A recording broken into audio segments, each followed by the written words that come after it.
So, foreign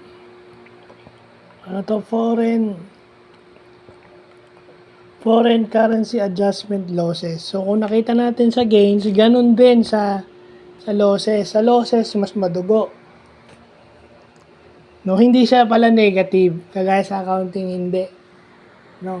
Parang ang mangyayari is kung ano yung exchange rate noon, i-multiply mo. Tapos kung anong exchange rate doon sa anong exchange rate doon sa certain date, yun ang magdedetermine ng loss. Kasi i-multiply mo yung exchange rate doon sa amount, then i-minus mo yung previous, no? So lumabas dito kasi malaki eh.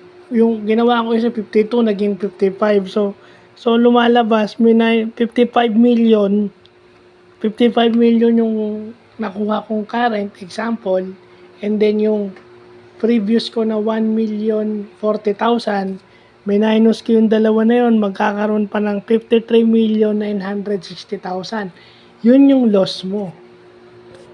So ibig sabihin kahit nagbayad ka ng 1 million doon sa previous amount, akala kasi pag nagbayad ka ng 1 million doon sa 1,040,000, 40,000 na lang maiiwan. Hindi, mas malaki pala pag sa forex kasi nakadepende yun sa exchange rate.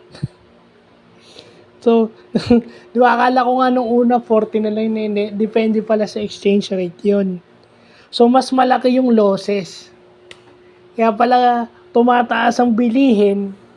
Kasi tumataas ang utilities at saka bilihin, lalo na pag export at saka import, kasi sa consumer nila pinapasa para makabawi sila. Dahil kung pag-uusapan yung losses, ang laki ng losses nila kung nakadepend sa forex o sa foreign exchange.